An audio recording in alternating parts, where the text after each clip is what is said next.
Maker of the statement, Honorable Okudzeto Ablakwa of South Town, for this very important statement.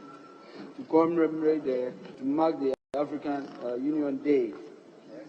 Mr. Speaker, the question must be asked, how are we doing in Africa? I think that is a very fair question to ask on this day. What happened to our forward march to economic emancipation?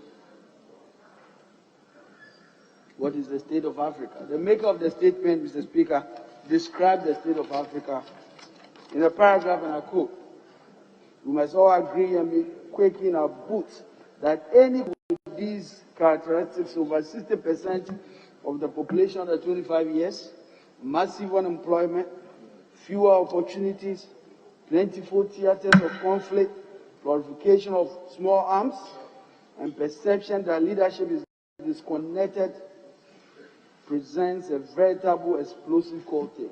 The Speaker, indeed, that statement is very true. We are sitting on a time bomb. And you want to know why I say that, Mr. Speaker? Just look at the COVID and how this whole continent was found wanting and miserable and looking as beggars, hoping that somebody will bring us vaccines. Mr. Speaker, but why do we have to be sad? We have to be sad because it is as if God has given us everything to make us succeed. Every computer, every laptop you see in this world, raw materials, is lying in the Democratic Republic of Congo. Is it gold? We have no clue what to do with this. Every place you touch in Ghana is gold. Yeah, what are we saying? We can't even control what we have. Mr. Speaker, we can't even point to one gold refinery industry here that makes us proud.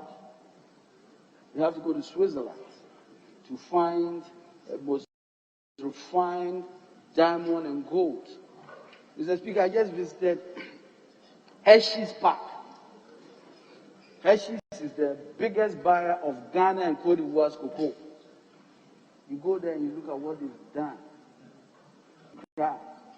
In fact, they have a lab showcasing where the cocoa comes from, and the children parks they've created, the schools, the things they've done.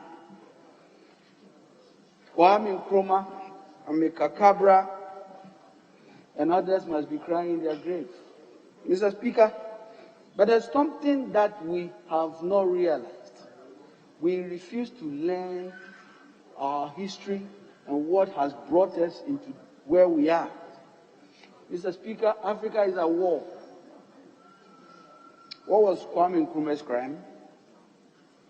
He just simply believed in an ideology of a new Africa, economically strong, independent, absolutely free from imperial domination. Today, the verdict is out.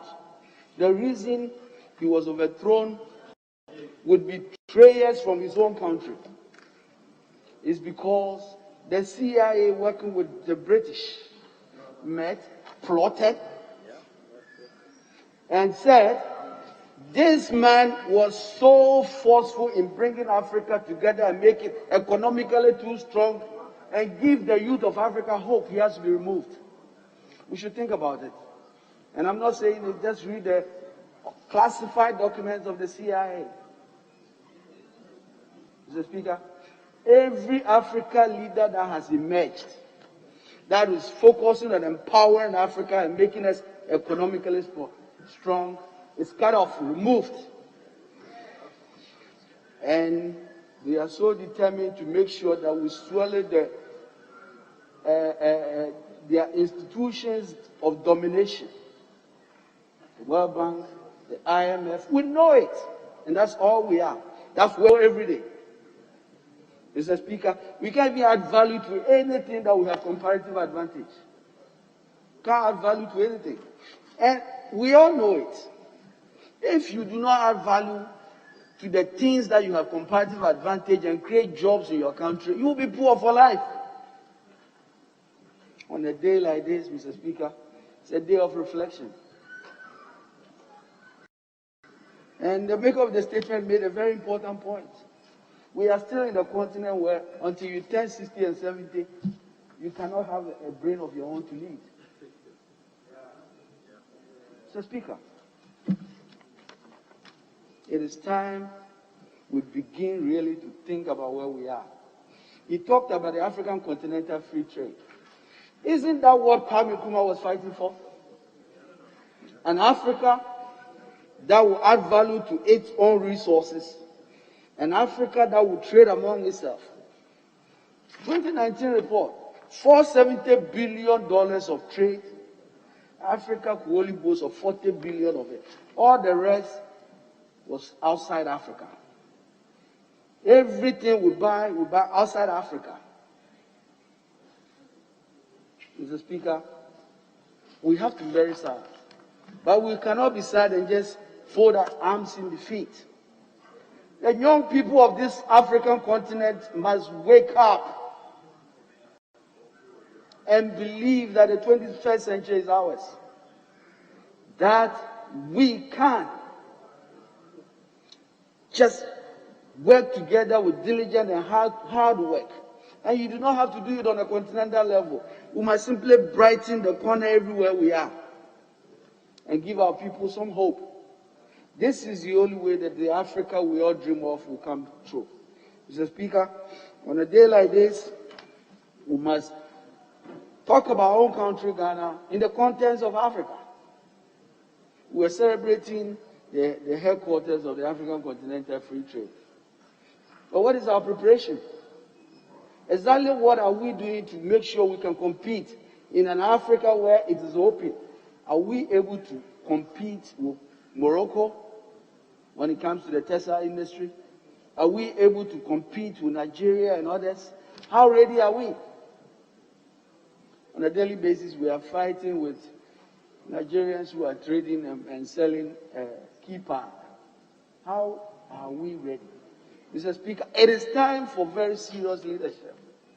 A leadership that can convince everybody that we sacrifice knowing that we can succeed tomorrow.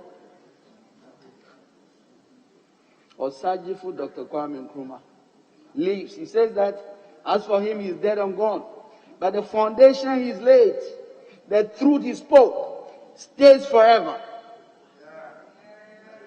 May the new generation of Africa understand that we can go back and pick the pieces and continue to make Africa rise again. Thank you. Thank you, Honorable Member.